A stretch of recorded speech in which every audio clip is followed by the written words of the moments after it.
Hi there, and welcome to Guru Grit. My name is Monika, and on this channel I will be busting astrological paranoia, hopefully one video at a time, as I've done on TikTok and per article on medium.com.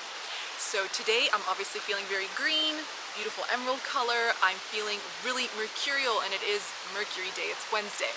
So in lieu of the pending Mercury retrograde that's coming up at the end of this month, I would just like to give some information about Mercury that's often oversought. So just like with everything else in astrology, so much of the resources that you're able to find immediately online have to do with, just a very copy-paste. I would say it's more regurgitated than anything information.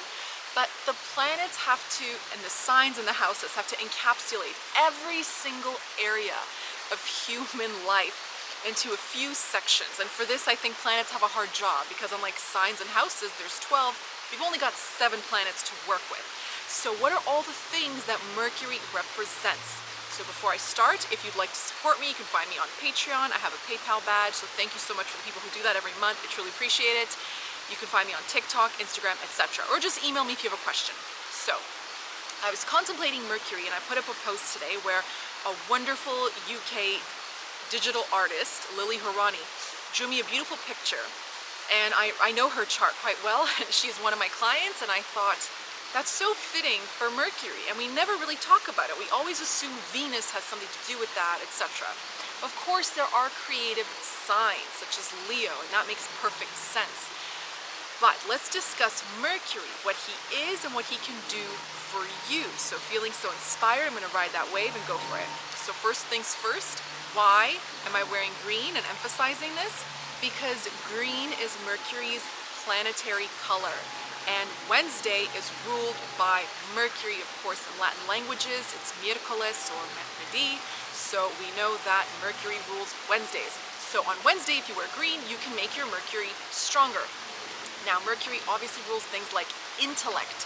I wouldn't so much say intelligence. I would say intellect, like technical information, organizational abilities, ability to analyze, ability to express. And speaking of creativity and expression, Mercury has a lot to do with mimicry.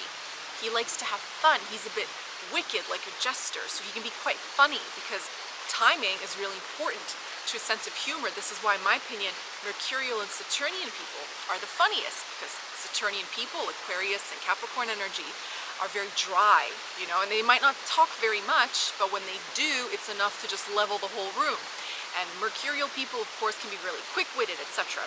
So what does Mercury rule? So I mentioned intellect is very obvious. Now, physically, yes, the nervous system is a very obvious starting place, and he rules Virgo and Gemini, so we know both of those signs can talk quite a lot and can be quite excitable and expressive. And Gemini, he rules the hands.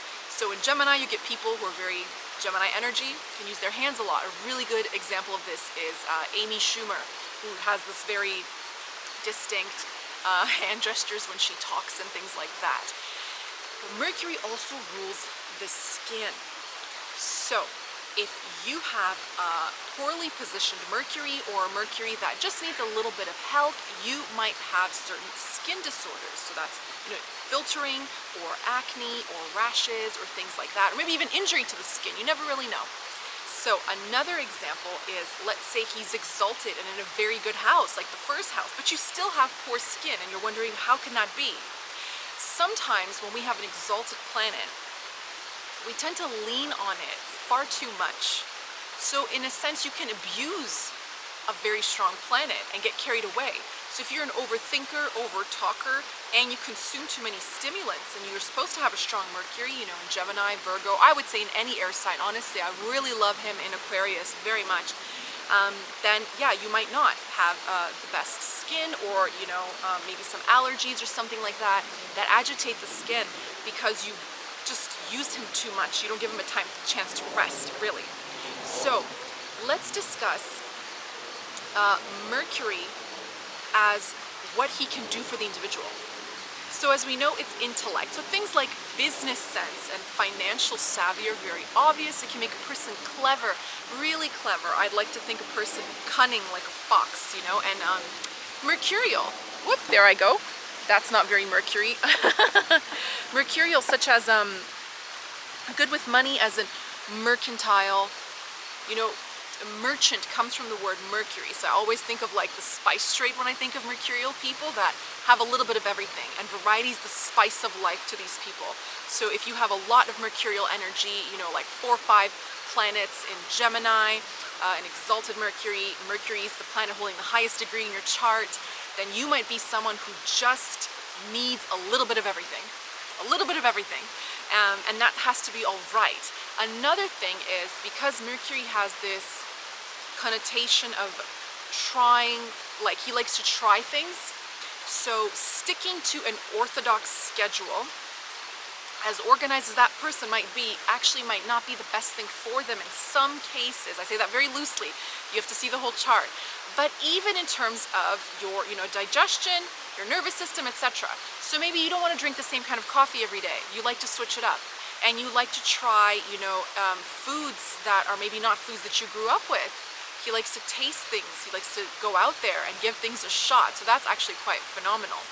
Now, of course, so he's good for, I mentioned, you know, like writing, editing, scholastic ability, financial talents, etc. Another thing he'd be good for is the law, because he's to speak and to advocate, and you have to get through a lot of academic texts and things like that. So in general, when we're looking at education, I know we have to check the health of the 5th and the 9th houses. But if you're looking to get into a profession such as architecture or engineering, for example, digital artistry, you have to have some technical ability to survive academia, because it takes a long time. It's really, you know, detail-oriented and focused, etc.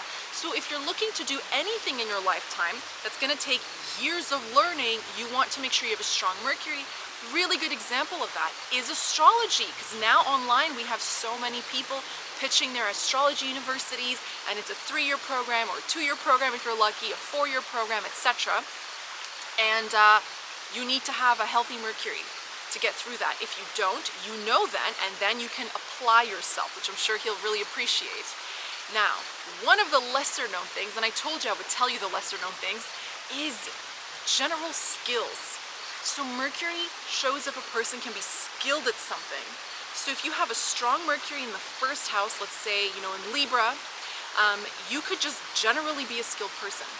So you could just generally know how to fix a car, barbecue, clean, sew, mend clothes. You could be a really resourceful person. You can be creative and book smart and socially intelligent and emotionally intelligent. So you can do a little bit of everything. But speaking of aesthetic qualities, this is very important. This is why you see Virgos can be really creative in a sort of underrated way, and Geminis can be really, really creative as well, because Mercury is the planet that can show us the arts. If the person has a talent for the arts, there is just no shortage of people in the industry, you know, entertainment industry, who have strong Mercury. So, you know, one of the best examples is going to be, I made a video on Moon-Mercury conjunction, and Leonardo DiCaprio has Moon-Mercury conjunction in Libra in the 1st house. Another one is Madonna, that has exalted Mercury in the 1st house with Moon in Virgo. So, you know, these people can act, they can sing, they can dance, they can talk, they can schmooze, they can charm, they can just do a bit of everything. And Virgo and Gemini rules the hands. And so with Virgo and Gemini Mercuries, or these placements, they can be gifted at crafts or like baking or cooking or something like that. So there's just no shortage of what a strong Mercury can do for you. So Mercury can show a person talented in the arts. So that's a fun fact that I feel that no one really mentions. They always think about Venus, or they always think about, oh, you don't have anything in Leo, well then you can't draw, you can't paint. No, no, no, no. Mercury, look to your Mercury. This is very important. So another thing I want to mention, in my own experience, I cannot speak for texts. I can only speak from the charts that I've seen, the things that I've lived, the people that I've met, and for what I know to be true, this I know is true for myself. I personally found that I see Mercury in Taurus. A lot of people who write do very well with the Mercury in Taurus, because Taurus is a lazy sign. So I suppose that Mercury is able to tackle the task of something that takes a really long time, and then edit it, and then pitch it, and then have it sold. and endure the process of writing a book, a novel, you know, any kind of text. I find academic, beep beep, that's a good sign I'm on the right path. You know, academic or creative, scholarly or not, irrelevant. But I find that Mercury and Taurus people do very, very well with this. And to the surprise of many and to the disagreement of most, I've also honestly seen that Mercury and Pisces people, especially in a prominent house, like an angular house, 1 in 10, in my opinion, can make a person an incredible writer. Incredible writer. If it's with the moon, you know, if moon is in the 4th house, if moon is in the 8th house of research, something like that, these people are amazing. And one of my favorite quotes by one of my all-time favorite authors, the Irish writer, the late Maeve Binchy, she said, "My head is full of stories, it's full of stories. I can always think of something to write." So I just feel when Mercury is in Pisces, people's heads are full of stories. They will always think of something to write and put out in the world. And that's the mark of a really prolific author, is someone who has just no shortage of something to say or do. But because he's debilitated, I feel that they push themselves to work really hard. So they're not born with a natural grasp on maybe like grammar or syntax or vocabulary, but they will read and consume books until they just get it. And once they get it, they have it for life. And they can put out amazing works, truly phenomenal. Now, depending on the degree that it straddles, you know, if it's sidereal, tropical, if it tips into, like, let's say, Aquarian territory, I've found that they can be really good at, like, sci-fi writing, fantasy writing, you know, something really mystical and magical. You walk into a closet that's a portal and you're taken to another dimension. So never underestimate a debilitated planet, because if the person is willing to work with it, it will reward that person. So I hope you've enjoyed that. And now, that was about the individual. So let's talk about spouse. What if you have Mercury in the 7th house cusp, a Mercury as your spousal planet or your divisional charts, Mercury's in the 7th or some such thing like that, really strong mercurial energy is influencing who you're going to marry. So I have some really wonderful news. Mercury rules young people or youthfulness. So if you have a mercurial ascendant, strong Mercury energy, generally people like that tend to age quite well, generally, okay? If it's the 7th house, the following things are possible. You marry a person that's biologically younger than you, a person who looks young for their age. It could be a person who's immature or maybe childish, but also a person who's young at heart. And this has to be the one that I kind of get the most feedback for, that the spouse is playful. You know, Mercury rules games, he rules gambling, so the person has a good sense of humor, a wicked sense of humor. And my personal favorite for when I do synastry is to see mercurial energy, because Mercury rules your friends. And that's a good sign. And so I'm getting hugged by this tree. You want to see that, because marriage is a lifelong commitment, and it's one that's more to do with duty than fun. And it's to give selflessly of yourself without the expectation of anything in return. And if you have a strong mercurial influence for your spouse, you will attract someone that's like a friend to you. And friends generally do not abandon you, or at least they shouldn't when times get hard. So they also tend to make light of the situation, and it helps you to overcome things. But Mercury is highly adaptable, so they can be amazing problem solvers.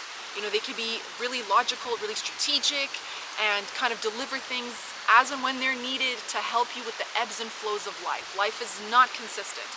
You know, change is the only constant, as it's said. So therefore, you're able to sort of grow with that person, mold with that person, and roll with the punches of life. So I really like this. So a younger looking, funny spouse, probably clever. And Mercury tends to give attractive looking people.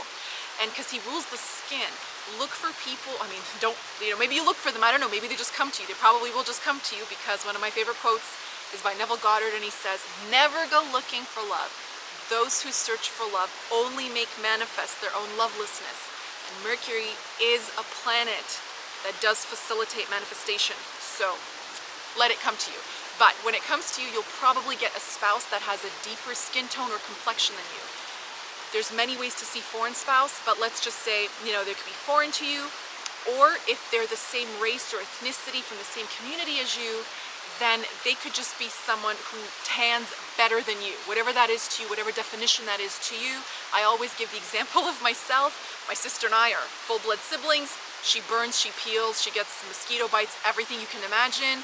And I'm like a friend to the sun. So I don't burn easily and I heal quickly and mosquitoes don't bite me that often. So I'm a mercurial person in comparison to her. So you're looking for some such thing like that. Now, if Mercury is also sitting in your 7th house, I have also seen that the person tends to also marry when they're quite young. So for today's day and age, I mean, I wouldn't say like, of course you can get married when you're 18, but I mean in your 20s. You know, in opposition, if I see a sign of Saturn occupying the 7th, Saturn sitting in the 7th, it's aspecting the 7th, the person probably get married 29, 31, 33, 35, so forth.